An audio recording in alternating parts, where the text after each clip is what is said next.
ఇక హామీలు ఇచ్చుడు కాదు, పెద్ద పెద్ద బుక్కులు వంచి ఊరూరికి వంచారు. ఇక సిగ్గులేక ఊళ్ళ పంట తిరిగి బాండ్ పేపర్లు రాసిచ్చారు. బాండ్ పేపర్లు ఇంటింటికి తిరిగిండ్రు. చెప్పిండ్రా?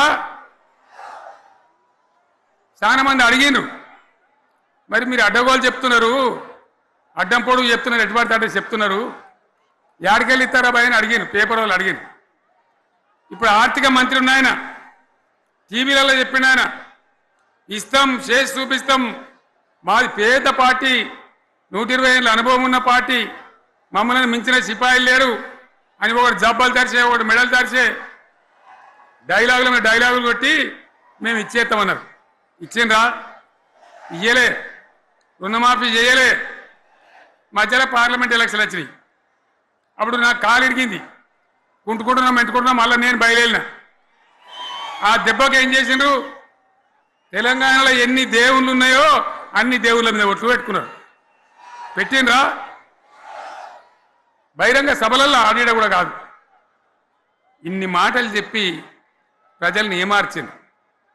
ఒక ఉచిత బస్ అని పెడితే అది జుట్లు పట్టుకొని కొట్టుకుంటానికి మనకత్తాను తప్ప ఎవరికి ఉపయోగపడ్డది లేదు. ఆ మహిళలే అంటారు, మాకు ఎందుక ఉచిత బస్, దరిద్రం, మాకు అవసరమే లేదు అంటారు. అటువంటి ఒక్క పథకం పెట్టి ఇక ఇప్పుడు మళ్ళీ పెద్ద నోరు పెట్టుకొని వాళ్ళే మాట్లాడతారు.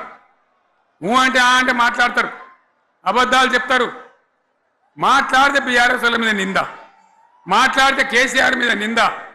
ఇది ఒక అలవాటు చేసుకొని ఎవరికి నోరుంటే వాంతే లెక్క అనే పద్ధతిలో అడ్డమైన మాటలు మాట్లాడుతూ చాలా ఘోరంగా మోసం చేస్తూ ఉన్నారు. ఎట్లున్నదంటే కాంగ్రెస్ వాళ్ళు చెప్పింది, చాలా సిపాయిలం, మా అంత సిపాయి లేడండి.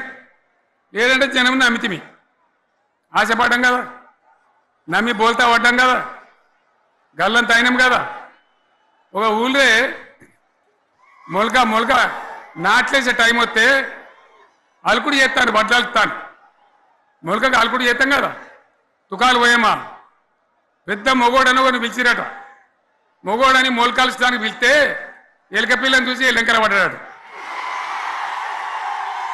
ఇక మా అంత సిపాయిలు లేరు, మేము తెచ్చే ఇస్తాం, 6 సందమామలు పెడతాం, 7 సూర్యులు పెడతాం అని నమ్మబలికి ప్రజలను దగా చేసి మంచిగున్న తెలంగాణ నాగం పట్టించి ఓట్లు వేయించుకొని ప్రజలను మోసం చేసిండ్రు, దగా చేసిండ్రు. ఈ మాట నిజం, మీ అందరికి తెలుసు. ఇవాళ ఏం మాట్లాడతారు? మమ్మల్ని ఎవరు నమ్ముతలేడు, మాకు అప్పు ఉడతలేదు, యాడికెళ్ళి తెచ్చియాలి అని ఇప్పుడు మాట్లాడుతున్నాం.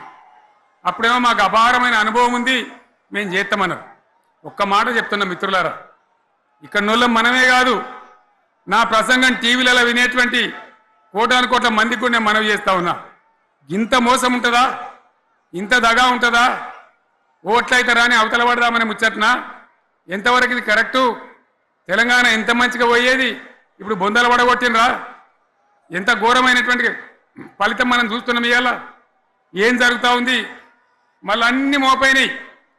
ఇక దుకాణం పెడతామన్నారు, లొల్లు పెట్టిండ్రు, బొబ్బ పెట్టిండ్రు. ఇక ఓట్లయినాక ఎత్తడు, తవ్వడు, మోయాడు.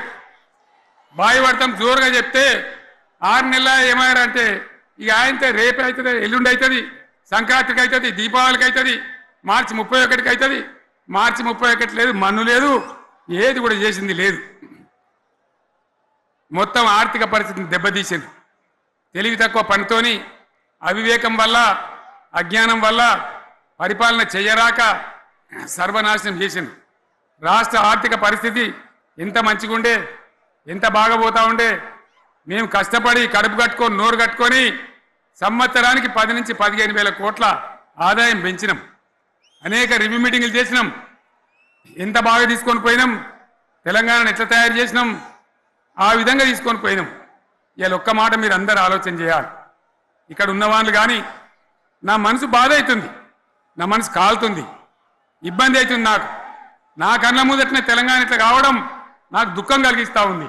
నేను ఆవేదనతో చెప్తున్నా ఈ మాట. ఒక్క మాట మీరు అందరూ ఆలోచన చేయండి.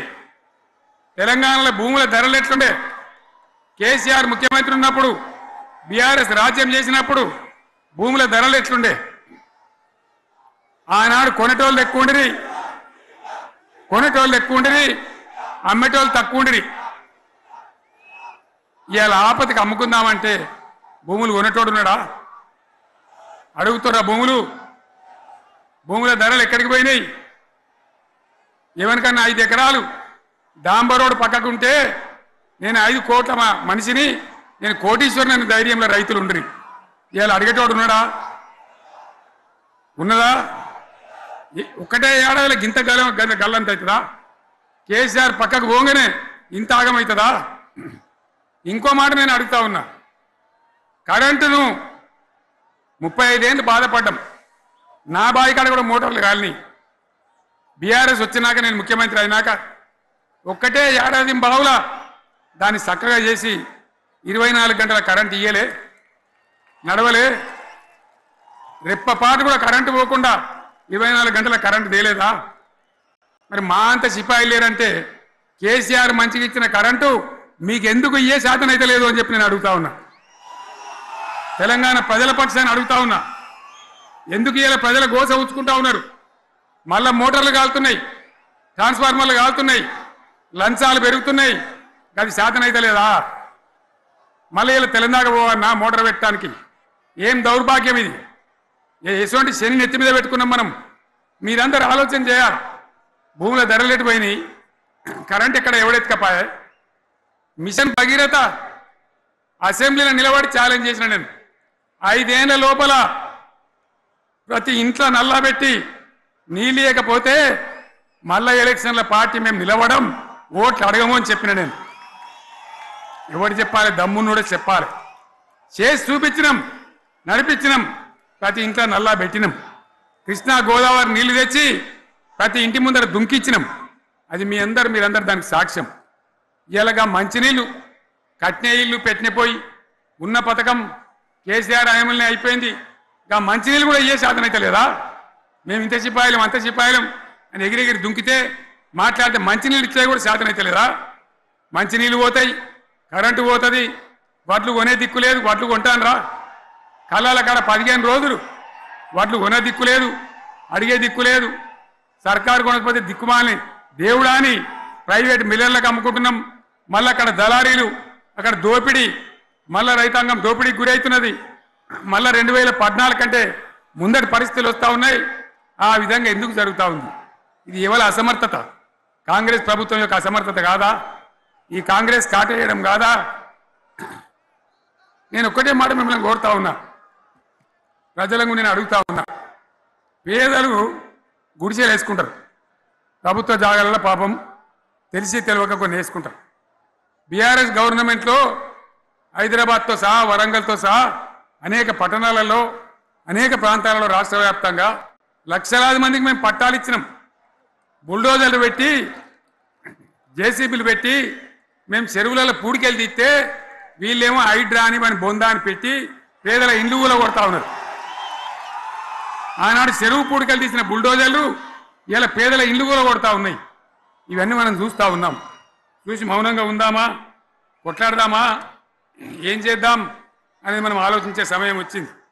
దేశాన్ని నంబర్ 1 స్థాయిలో నిలబెడితే ఇవాళ 14వ స్థాయికి 15వ స్థాయికి తీసుకొని పోయినారు. నా కళ్ళ ముందన్న గిట్ల జరుగుతుంది, ఇంత మాయల్యమే అవుతుంది, ఇంత మోసం చేస్తారని నేను కూడా అనుకోలే. ఇలా చాలా బాధ కలుగుతూ ఉంది, చాలా దుఃఖం కలుగుతూ ఉంది. ఇంకా ముందరికి పోవాల్సిన తెలంగాణ ఇలా వెనుకగా అయిపోతున్నా ఉన్నది. మళ్ళా ఎవరు దీనికి కారణం? ఈ దుర్మార్గులు కాదా? నిలబెట్టి ఖచ్చితంగా అడగాల్సిన అవసరం ప్రజలకు లేదా?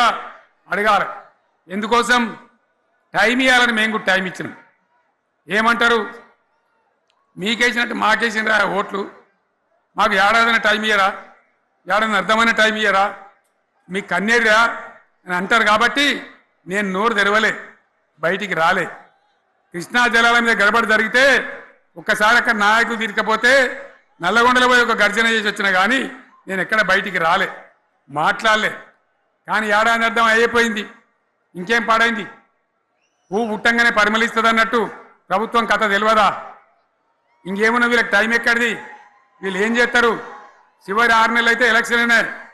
వీనికి ఉన్న టైం 2.5 ఏళ్ళు. ఈ 2.5 ఏళ్ళలో వీళ్ళు చేస్తారు, మనం బతికి ముందర పడతామా? అందుకోసం ప్రజానీకం, మేధావులు, తెలంగాణ ప్రజలు దయచేసి అందరూ ఆలోచన చేయాలి. ప్రతి వాళ్ళు కూడా ఆలోచన చేసి దీనికి పరిష్కారం ఏందో కనుక్కోవాలి. మేధావితో పనిచేయాలి. ఆవేశంతో కాదు. ఆవేశంతో మనం నినాదాలు ఇస్తే కాదు, ముళ్ళును ముళ్ళుతోనే తీయాల. యాడ ఒడగొట్టుకున్నామో గాన్నే వెతకాలి.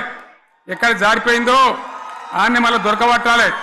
ఆ నైపుణ్యం, ఆ స్థాయి ఇవాళ రావాలి.